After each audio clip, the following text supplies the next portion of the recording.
শুরু করছি ইনশাআল্লাহ। তো যেটা বলছিলাম যে অ্যাকশন এবং রিঅ্যাকশন পেয়ার, যে অ্যাকশন সবসময় কি হবে, কন্ট্যাক্ট ইনিশিয়েটিং ফোর্স যেটা সেটা হবে অ্যাকশন পেয়ার, আমার অ্যাকশন, অ্যান্ড ওইটাকে আসলে যে রেজিস্ট করছে বা ওইটার এগেইনস্টে যে ফোর্সটা আসছে সেটা হচ্ছে রিঅ্যাকশন পেয়ার। এবং এই ব্যাপারটা, এই অ্যাকশন রিঅ্যাকশন পেয়ারটা আরো একটু ভালো মতো বোঝার জন্য আমরা আরেকটা এক্সাম্পল দিতে পারি, যেটাকে আমরা পরবর্তীতে আরো ডিফারেন্ট কেসেসে ইউজ করবো। সেটা হচ্ছে, মনে করেন we have one object of m1 mass that is traveling straight forward with an u1 velocity, and we have another object যেটা মনে করেন m2 mass-এর একটা অবজেক্ট। সো লেটস সে এটা হচ্ছে কি আমাদের m2 mass-এর একটা অবজেক্ট। এই অবজেক্টটা it's also moving forward with a velocity of u2. Now, while observing, we noticed that u1 velocity is greater than u2 velocity. তো যদি তাই হয়, what it means is there is a possibility, there is a chance যে পিছনের জন এসে, sorry, সামনের জনের সাথে একটা কলিশন ইনিশিয়েট করবে, and that's what we're going to see. এটা হচ্ছে আমাদের ফার্স্ট সিনারিও বা ফার্স্ট সিন। সেকেন্ড সিনে দেখা যাচ্ছে যে এই হচ্ছে আমাদের জন্য দি m2 mass, and এই হচ্ছে আমাদের জন্য লেটস সে m1 mass। এই m1 এবং m2 they start a collision. যখন এই কলিশনটা হচ্ছে তখন কি হচ্ছে, তখন m1 puts a pressure or puts a force onto m2, এটাকে আমরা বলছি for now f1, and as a result m2 also puts a pressure or force onto m1, that is f2. ঠিক আছে? So in this scenario f2 is the reaction force and f1 is the action force. Contact initiating force এখানে m1 and f2 basically ওইটাকে ওই f1 এর জন্য f1 এর এগেইনস্টে active হয়েছে। That's it.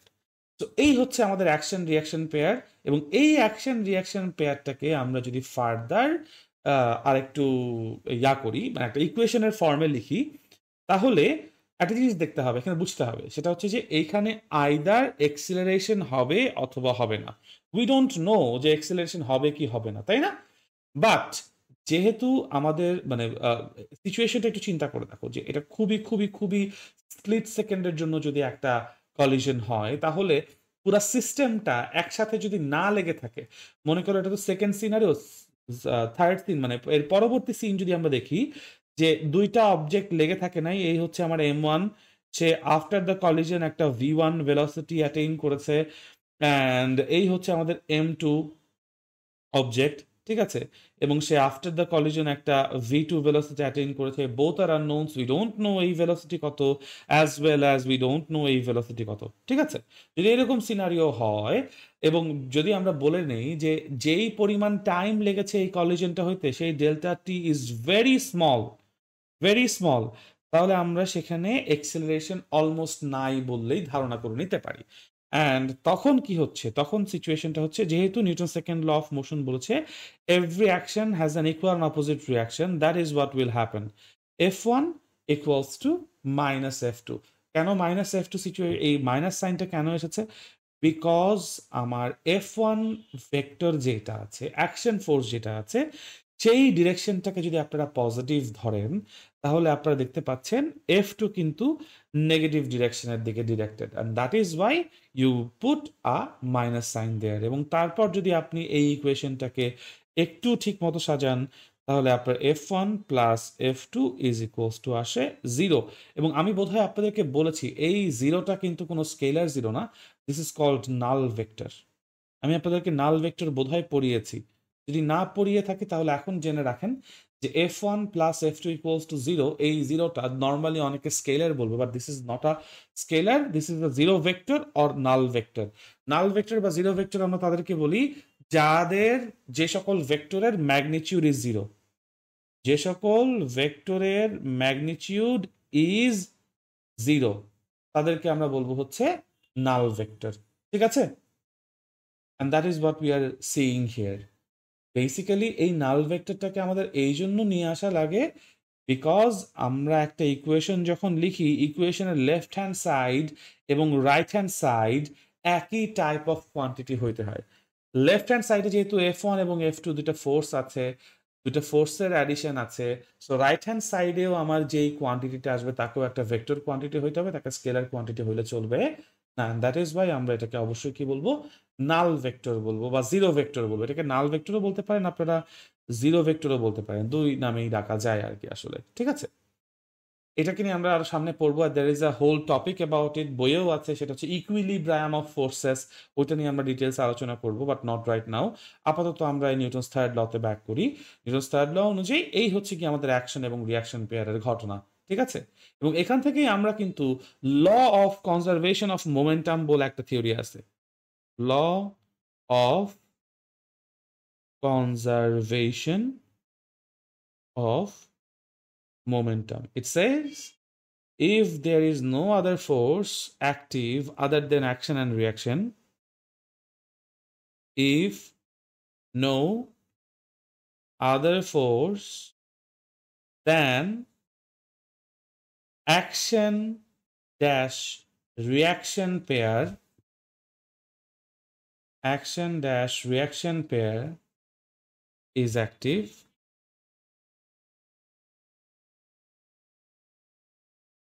then if no other force than action reaction pair is active, then the total momentum of a system remains conserved. ঠিক আছে, that's what it means. এখন আমি আপনাদের সামনে একটু এই পুরো যে কথাটা লিখলাম, if no other force, oh by the way এই কথাটা অবশ্যই মাথায় রাখবেন যে if no other force then action reaction pair is active, এটা হচ্ছে আমার prerequisite condition for the conservation of momentum to remain in its form. কারণ যদি অ্যাকশন রিয়াকশন পেয়ার ছাড়া নতুন কোনো ফোর্স ইন্ট্রোডিউসড হয়ে যায়, সেখানে আমরা কখনোই কনজারভেশন দেখব না। আচ্ছা, তো এখন আমি যেটা আসলে বলতে চাচ্ছিলাম বা যেতে চাচ্ছিলাম সেটা হচ্ছে, একটা জিনিস খেয়াল করে দেখেন, আমার এই সিচুয়েশনের মধ্যে দেখেন আমি এখানে যেটা বলেছি F1 plus F2 equals to 0, এখানে আমার পুরো সিস্টেমের টোটাল সিস্টেমের কোনো এক্সিলারেশন আমরা পাচ্ছি না, কারণ সিস্টেমটা একসাথে থাকছে না।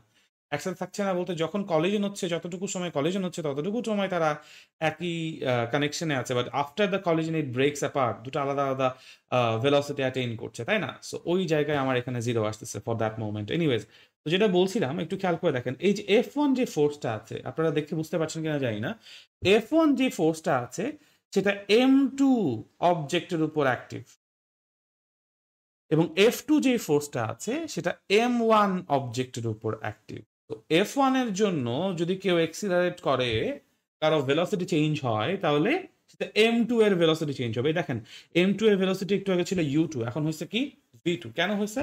Due to F1।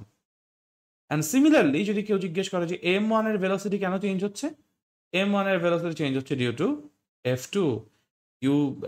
মানে বেসিক্যালি দেখেন M1 এর ইনিশিয়াল ভেলোসিটি ছিল U1, পরে ভেলোসিটি হয়েছে V1।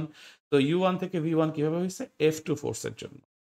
এখন যেহেতু আমরা বলছি একটু আগে এই পেজে যে F1 is equals to minus F2, তো F1 এর জায়গায় আমি বলতে পারি M2A2 equals to minus F2 এর জায়গায় বলতে পারি আমরা M1A1। Can we write that? মাত্র বললাম আমরা যে F1 ফোর্সের জন্য দেখেন, আপনারা যদি একটু কনফিউজ থাকেন যে কোথায় অ্যাক্সিলারেশন কিভাবে আসলো, M2 অবজেক্টের ভেলোসিটি একটু আগে ছিল U2, এখন হয়েছে V2। সো M2 ইটসেলফ একা একা তার ভেলোসিটি চেঞ্জ করে নাই, তার উপর অ্যাকশন ফোর্স কাজ করেছে বলে তার velocity change. And similarly U1 থেকে V1 এর M1 এর ভেলোসিটি এসেছে বিকজ তার উপর F2 রিয়াকশন ফোর্স কাজ করে। What I meant here, এখানে জিরো দিয়েছি, নাল ভেক্টরের কথা বলেছি, বাট দ্যাট ইজ বিকজ পুরো সিস্টেমটা ইটসেলফ কোনো এক্সিলারেশনে যায় নাই, দুটা সেপারেট পার্টে গেছে। দ্যাটস ওয়াই এখানে সিস্টেমের acceleration zero, and that's why total resultant force আমার জন্য এখানে জিরো। ঠিক আছে, এখানে নতুন টোটাল রেজাল্টেন্ট ফোর্স নাই। কিন্তু যখন আপনি শুধুমাত্র M2 অবজেক্টের কথা চিন্তা করছেন, M2 অবজেক্টের উপর ভাই একটাই ফোর্স আছে, সেটা হচ্ছে F1। এটা আপনাকে বুঝতে হবে। M2 অবজেক্টের উপর ফোর্স আছে একটা, সেটা হচ্ছে F1, এবং M1 অবজেক্টের উপর ফোর্স আছে একটাই, সেটা হচ্ছে F2। যখন দুটোকে মিলে আপনি একটা সিস্টেম চিন্তা করছেন, তখন সেই সিস্টেমের মধ্যে দুইটা ফোর্স আছে, একটা ডানে একটা বামে। But M2 object itself has F1 force, M1 object itself has F2 force, ঠিক আছে? And that is why সেইখানে আমি resultant acceleration পাচ্ছি F2 এর জন্য, F2 যেহেতু M1 অবজেক্টের জন্য, তাই সেখানে A1, আর F1 যেহেতু M2 এর জন্য, that's why সেখানে A2 আসছে। এখন যদি আমি ক্লাসিক্যালি এভাবে মানে A2 এর জায়গায় এই কথা লিখি যে V2 minus U2 divided by T, এই Tটা কি? Tটা হচ্ছে ভাইয়া এই যে এখানে যতটুকু টাইম নিয়ে কলিশনটা করছে এই টাইম, এটা হচ্ছে এখানে কলিশন টাইম, এটা হচ্ছে এখানে কলিশন টাইম। যদি আমরা সেটাকে এখন এখানে রিপ্লেস করি এবং লেফট হ্যান্ড সাইডেও মাইনাস M1 এর A1 এর জায়গায় লিখবো V1 minus U1 divided by T, তাহলে বোথ সাইড থেকে যেহেতু দেখেন দুইজন একই টাইম লাইনে একই সময় কলিশন করছে, দুইজনের টাইম চলে যাচ্ছে, কাটাকাটি চলে যাচ্ছে, বাদ চলে যাচ্ছে, তো আমাদের জন্য ইকুয়েশনে থাকছে M2 into V2 minus U2 equals to minus M1 into V1 minus U1, ঠিক আছে? আই হোপ এই পর্যন্ত আপনারা ফলো করছেন বা ফলো করতে পারছেন। তো এরপরে আপনারা যদি জাস্ট এই ইকুয়েশনটাতে প্রত্যেকটা প্রোডাক্ট মাল্টিপ্লাই করে প্রত্যেকটা সাইন একই সাইন মানে পজিটিভগুলোকে লেফট হ্যান্ড সাইডে, নেগেটিভগুলোকে রাইট হ্যান্ড সাইডে এরকম নিতে পারেন বা নিতে চান, তাহলে M2 V2 মাইনাস এই M2 U2 equals to minus M1 V1 plus M1 U1 আসে, এবং প্লাসগুলোকে ডান পাশে রাখেন, মাইনাসগুলোকে বাম পাশে নিয়ে আসেন এবং সুন্দর করে সাজিয়ে লিখলে তখন এই ইকুয়েশনটা দাঁড়ায় M1 U1 plus M2 U2 is equals to M1 V1 plus M2 V, এবং এই ইকুয়েশন দিয়ে দুনিয়ার অনেক অঙ্ক আছে, অনেক রকম থিওরিও আছে, ঠিক আছে?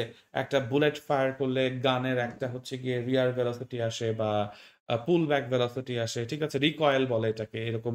তারপর নৌকা থেকে সামনে লাফ দিলে নৌকা পিছিয়ে চলে যায়, and so on so on. এটার অনেক রকম অ্যাপ্লিকেশন আছে। So this is the equation for law of conservation of momentum, ঠিক আছে? এনিওয়েজ, তো এই হচ্ছে গিয়ে সিচুয়েশন। ওকে, এনিওয়েজ, তো এইটা হচ্ছে আমাদের জন্য ল অফ কনজারভেশন অফ এনার্জির ফাইনাল ইকুয়েশনটা।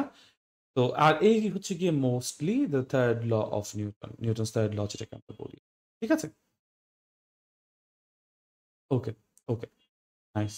তো এই পর্যন্ত আশা করি আপনাদের কোনো কনফিউশন নাই বা কোয়েশ্চেন নাই। এবার তাহলে আমি যে টপিকটা আপনাদেরকে পড়াবো সেটা হচ্ছে ইকুইলিব্রায়াম অফ ফোর্স।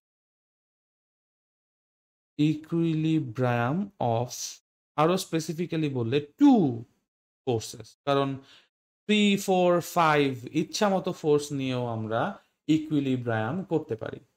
ফার্স্টে আমি আপনাদেরকে যেটা একটু বলবো যে ইকুইলিব্রায়াম অফ ফোর্সেস মানে কি। ইকুইলিব্রায়াম অফ ফোর্সেস মানে হচ্ছে আপনার কাছে কোনো একটা অবজেক্ট আছে, সেই অবজেক্টের উপরে আপনি অনেকগুলো ফোর্স অ্যাপ্লাই করছেন। তো অনেকগুলো ফোর্স যদি অ্যাপ্লাই করেন তাহলে একটা রেজাল্টেন্ট ফোর্স, এবং সেটাকে আমরা এভাবে এক্সপ্রেস করি summation of F equals to F1 plus F2 plus F3 plus dot dot dot dot plus Fn পর্যন্ত। আপনি এরকম অনেকগুলো ফোর্স আপনার অবজেক্টের উপর অ্যাপ্লাই করছেন, ঠিক আছে?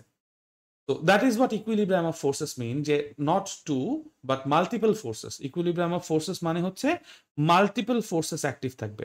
আমরা শুধুমাত্র দুইটার কথা চিন্তা করি, বা 10টা ফোর্স দিয়ে ইকুইলিব্রায়াম করা সম্ভব। এনিওয়েজ, তো দ্য ডেফিনিশন ইজ যত কিছুই হোক, আপনি 100টা ফোর্স অ্যাপ্লাই করেন, 2টা ফোর্স অ্যাপ্লাই করেন, 40টা ফোর্স অ্যাপ্লাই করেন, যাই করেন না কেন, the total summation of the forces will be 0. So that means আপনি যেই অবজেক্টের উপর আপনি ফোর্স অ্যাপ্লাই করছেন, আপনি যেই সিস্টেমের উপর ফোর্স অ্যাপ্লাই করছেন, তার acceleration will be 0, because mass cannot be 0, ঠিক আছে? এবং নিউটন সেকেন্ড ল থেকে আমরা F ইকুয়ালস টু m এ বলতে পারি, তাই না? তো দ্য এক্সিলারেশন উইল বি 0। আপনি যতই ফোর্স অ্যাপ্লাই করেন তার উপর নিট ফোর্স, এটাকে ইংলিশে বলে হচ্ছে নিট ফোর্স বা total force, summation of F, মানে কোনটা টোটাল ফোর্স বা net force? Summation of F, এই জিনিসটাকে আমরা নিট ফোর্স বা টোটাল ফোর্স বলি। যদি এইটা 0 হয় তখন আমরা বলি যে সিস্টেমটা বা অবজেক্টটা একটা ইকুইলিব্রায়াম অফ ফোর্সেস সিচুয়েশনে আছে। Equilibrium of forces is an adjective, it's a state, যেই স্টেটে কোনো অবজেক্ট বা কোনো সিচুয়েশন থাকতে পারে, ঠিক আছে? তো দ্যাটস হোয়াট ইট মিনস, এই যে নিট ফোর্স বা টোটাল ফোর্স 0 আমাদের জন্য। আচ্ছা, এখন আমরা যেটা বলছি যে equilibrium of two forces, that means আসলে কোন একটা অবজেক্টের উপর, আমি এটাকে হোয়াইট কালার দিয়ে একটু এক্সপ্রেস করি, কোন একটা অবজেক্ট তার উপর আমরা আসলে দুইটা ফোর্স অ্যাপ্লাই করব, একটা হবে F1 আর একটা হবে F2, এবং একটা ফোর্স আর একটা ফোর্সকে কি করবে, ক্যান্সেল আউট করবে, সেটাকেই আমরা বলবো হচ্ছে ইকুইলিব্রিয়াম অফ ফোর্স। এখন এটা আমরা অনেকভাবে অ্যাটেইন করতে পারি। আমি যদি একটা সিঙ্গেল বডি বা একটা সিঙ্গেল বস্তুর জন্য চিন্তা করি, ঠিক আছে, সিঙ্গেল বডির জন্য চিন্তা করি, তাহলে এরকম চিন্তা করেন যে দিস ইজ আ বক্স, এই বক্সের উপর কেউ ডান পাশে একটা সুতার বা রশি দিয়ে F1 ফোর্স অ্যাপ্লাই করেছে, এবং সেম বক্সের উপর লেফট হ্যান্ড সাইডে কেউ আরেকটা সুতা দিয়ে F2 ফোর্স অ্যাপ্লাই করেছে, এবং F1 এবং F2 ফোর্সের ম্যাগনিটিউডটা সেম। আমরা বললাম যে F1 এবং F2 এর ম্যাগনিটিউড সেম।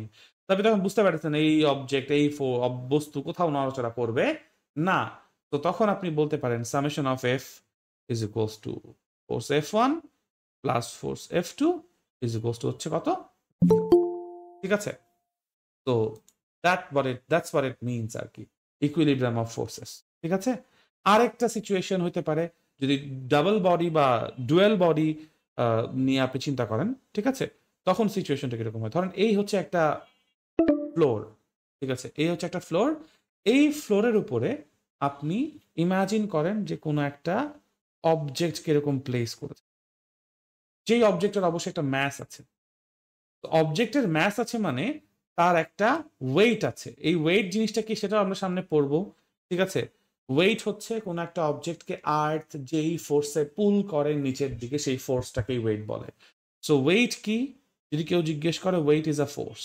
ওয়েট কি, ওয়েট ইজ আ ফোর্স। কি ফোর্স, এটাকে আরো স্পেসিফিক্যালি বললে ওয়েট হচ্ছে গ্র্যাভিটেশনাল ফোর্স, যেই ফোর্সে অবজেক্টকে আর্থ নিচের দিকে পুল করে। এনিওয়েজ, তো একটা প্ল্যাটফর্ম, একটা সারফেস আছে, সারফেসের উপর আপনি একটা অবজেক্টকে প্লেস করছেন, সেই অবজেক্টটার একটা ওয়েট আছে। ওয়েট কে দেয়, ওয়েট আর্থ দেয়। ওয়েট কে দেয়, ওয়েট আর্থ দেয়, অন্য কেউ দেয় না। সো আর্থ আপনার অবজেক্টকে নিচের দিকে পুল করতেছে, তাই না? অ্যান্ড দ্যাট ইজ ওয়াই আপনার অবজেক্ট তখন কি করবে, এই সারফেসের উপরে বা এই টেবিলের উপরে এমজি অ্যামাউন্ট অফ একটা প্রেসার দিবে, ঠিক আছে। এখানে কিন্তু এই যে এমজি বলতেছি, এই যে একটা হোয়াইট অ্যারো সাইন দিয়ে দেখাইছি যে এমজি অ্যারোটা কিসের উপর কাজ করতেছে, একটা গ্রিন সারফেসের উপর কাজ করতেছে। সবাই চোখ বন্ধ করে বলে দেয় যে ভাইয়া গ্রিন সারফেসের উপরে এমজি ওয়েট কাজ করতেছে। ভুল, গ্রিন সারফেসের উপরে কখনো ওয়েট কাজ করে না, ওয়েটের ইকুয়াল অ্যামাউন্ট অফ একটা ফোর্স কাজ করে, বিকজ ওয়েট আর কেউ দিতে পারে না, ওয়েট একমাত্র পৃথিবী দিতে পারে, ঠিক আছে। What you need to understand is, ঘটনাটা আসলে কি হইতেছে, এই হচ্ছে পৃথিবী, লেটস ইমাজিন, এই হচ্ছে আমাদের পৃথিবী। এই পৃথিবীর উপরে একটা এরকম সারফেস আছে, এই সারফেসের উপরে আপনি একটা এরকম অবজেক্টকে প্লেস করছেন, ঠিক আছে। পৃথিবী অনেক বড় হয়ে গেছে, ছোট হয়ে গেছে, অবজেক্ট অনেক বড় হয়ে গেছে, বুঝার জন্য এরকম চিন্তা করেন। তো আমরা যেটাকে ওয়েট বলতেছি, সেই ওয়েটটা আসলে কে দিচ্ছে, এই যে অবজেক্ট, পৃথিবী অবজেক্ট যেটা আছে আর্থের সেন্টার বরাবর। আমি একটা কাজ করি, আর্থটাকে একটু সরাই দিই, তাহলে আচ্ছা আর্থটা মুছেই ফেলি, আমি একটা নতুন আর্থ থাকি, তাহলে আমাদের জন্য বুঝতে ইজিয়ার হবে। তো এই হচ্ছে মনে করেন আমাদের জন্য আর্থ, ঠিক আছে, দিস ইজ দ্য আর্থ। তো এই যে আর্থটা আছে, মনে করেন এই হচ্ছে সিচুয়েশন, আর্থ তার নিজস্ব সেন্টার বরাবর এই অবজেক্টটাকে নিচের দিকে এমজি দিয়ে পুল করতেছে। অ্যান্ড অ্যাজ আ রেজাল্ট, যেহেতু আর্থ আর অবজেক্টের মাঝখানে, এই যে অবজেক্ট, এই যে আর্থ, মাঝখানে একটা কি চলে আসছে, ব্যারিয়ার চলে আসছে। এই কারণটাতে শুধুমাত্র ব্যারিয়ারের উপরে এমজি এর ইকুয়াল অ্যামাউন্ট অফ একটা ফোর্স কাজ করে। এটা it's a pressure, it's a stress. এটা পরবর্তীতে আপনারা 9-10-এ উঠলে, সরি ইন্টারমিডিয়েট উঠলে পড়বেন, এটা স্ট্রেসের জন্য হয়, ঠিক আছে, উইচ ইজ প্রেশার আলটিমেটলি, ঠিক আছে। এই প্রেশারের জন্য যে ফোর্সটা ডেভেলপ করছে, সেই ফোর্সটা ডাউনওয়ার্ডস কে দিচ্ছে, আমার গ্রিন অবজেক্ট দিচ্ছে। কার উপর দিচ্ছে, আমার ব্লু কালারের এই সারফেসের উপর দিচ্ছে। কি দিচ্ছে, এমজি বা ওয়েট ইকুয়াল একটা force, not weight, weight equal force, ঠিক আছে, okay. And that is why সেই ওয়েট ইকুয়াল ফোর্সকে রেজিস্ট করার জন্য যেই সারফেসটা আছে, সেই সারফেসটা একটা ভার্টিক্যাল রিয়াকশন দেয় বা নর্মাল রিয়াকশন দেয়। ভার্টিক্যাল রিয়াকশন দিবে অথবা নর্মাল রিয়াকশন দিবে। কে দিবে এই নর্মাল রিয়াকশনটা, সারফেস দিবে। ব্যাপার এই যে জায়গাগুলো কিন্তু খুবই কনফিউজিং। ফার্স্ট অফ অল কি দিয়েছে ওয়েট ইকুয়াল ফোর্স বলে একটা ব্যাপার আমরা পেয়েছি। First of all weight equal force বলে একটা ব্যাপার পেয়েছি। এই ওয়েট ইকুয়াল ফোর্স কে দিয়েছে? অবজেক্ট দিয়েছে। Object gives on who? On the surface, যেটা action, not weight. Weight equal force and what it receives? It receives vertical reaction, VR অথবা NR, ঠিক আছে? ভার্টিক্যাল রিয়াকশন অথবা নর্মাল রিয়াকশন। এটা কে দিচ্ছে? Surface gives. এটা সারফেস গিভস কে, মানে কাকে দিচ্ছে? অন দি অবজেক্ট, ঠিক আছে? এবং এটা হচ্ছে রিয়াকশন, এটা হচ্ছে রিয়াকশন, ঠিক আছে?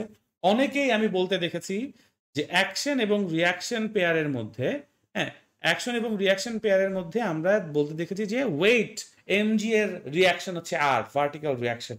এটা মিথ্যা কথা, এটা ভুল কথা, এটা বলা যাবে না, ঠিক আছে? এই জিনিসটা সবসময় আমাদেরকে একটু মাথায় রাখতে হবে যে ওয়েট ইকুয়াল ফোর্স, সেইটার জন্য ভার্টিক্যাল রিয়াকশন আসে, নট ডিউ টু ওয়েট, ঠিক আছে?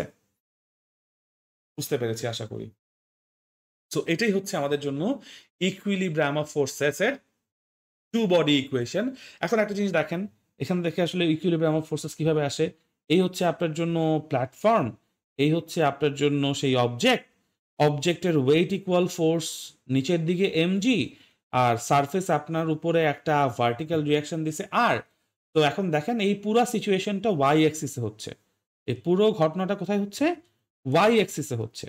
তো ওয়াই অ্যাক্সিসের জন্য যদি আমি বলি উপরের দিকটা আমাদের জন্য ওয়াই অ্যাক্সিসের পজিটিভ, এবং আমি যদি বলি এখানে ওয়াই অ্যাক্সিসে কোনো অ্যাক্সেলারেশন নাই, দ্যাট মিনস ওয়াই অ্যাক্সিসে summation of forces is 0, that means R minus MG equals to 0, that means R equals to MG. এই যে আর ইকুয়ালস টু এমজি, এটা আমরা পাচ্ছি ইকুইলিব্রিয়াম অফ টু ফোর্সেস টাইপের একটা ইকুয়েশন থেকে। বুঝতে পারছি? That is wire equilibrium of forces আসলে কাজে আসে। ওকে, এইখানে কিন্তু দুইটা সেপারেট বডি মিলে ইকুইলিব্রিয়ামটা অর্জন করছে। প্রথম যে এক্সাম্পলটা দিয়েছিলাম এই জায়গাতে একটা মাত্র বডি ছিল, একটা সিঙ্গেল বডি, তার উপর দুইটা সুতা, দুই দিকে টান দিয়ে ইকুইলিব্রিয়াম হয়েছে। ইটস অনেকটা ওই যে টাগ অফ ওয়ার একটা গেম আছে, আমি জানি না আপনারা কেউ খেলছেন কিনা, তো এটা টাগ অফ ওয়ারের মতো। কিন্তু এইখানে আমরা যেটা আসছে, এইখানে কিন্তু অবজেক্টস, মানে ওই এম এস এর অবজেক্ট, একটা অবজেক্ট সেপারেট এন্টিটি, আর নিচে সারফেস ও আর একটা সেপারেট এন্টিটি, দুইজনে মিলে এই পুরো ঘটনাটা ঘটাইছে। বুঝাইতে পারছি? তো কতগুলো বডি মিলে আসলে কন্ট্যাক্টে আছে, সেখান থেকে ইকুইলিব্রিয়াম অফ ফোর্সেস ভ্যারি করে, কতগুলো ফোর্স মিলে ইকুইলিব্রিয়াম আসছে সেটাও ডিপেন্ড করে বা ভ্যারি করে। দেয়ার আর লট অফ ইকুয়েশনস, সিচুয়েশন বা ফ্যাক্টরস হিয়ার। বাট আশা করি ব্যাপারটা আমি ক্লিয়ার করতে পারছি, ক্ল্যারিফাই করতে পারছি, বা ইকুয়েশন গুলো কিভাবে লিখবেন সেটা আসলে বুঝতে পারতেছেন। নাইস, এনিওয়েজ আজকে এই পর্যন্তই রাখতেছি ভাইয়া। ইনশাল্লাহ নেক্সট ক্লাসও আমি, মানে আমাদের তো আবার থার্সডেতে হচ্ছে গিয়ে ক্লাস, এর মধ্যে সানডে বা টুসডে বা সানডে বা টুসডে আপনারা যদি ফ্রি থাকেন কোন একটা টাইমে, তাহলে আমরা হচ্ছে গিয়ে অফলাইনে বিটপে একটা ক্লাসের আমরা অ্যারেঞ্জ অবশ্যই করতে পারি 2 ঘন্টা লেন্থের, ঠিক আছে? তেহজিব, এটা আপনি আমাদেরকে একটু জানায়েন, তেহজিব তারপর মুবাশিরা, তাকে আপনারা আপনাদের টাইমগুলো একটু গ্রুপে কমিউনিকেট করেন। আর যদি সেটা না হয় তাহলে সানডেতে আমরা অবশ্যই রাতের বেলা অনলাইনে বসবো, ঠিক আছে? ফিজিক্যালি ক্লাস নেওয়ার প্রেফারেন্স আগে, যদি না হয় তাহলে অনলাইনে বসবো ইনশাআল্লাহ। আজকে এই পর্যন্তই রাখছি তাহলে। আল্লাহ হাফেজ সবাইকে।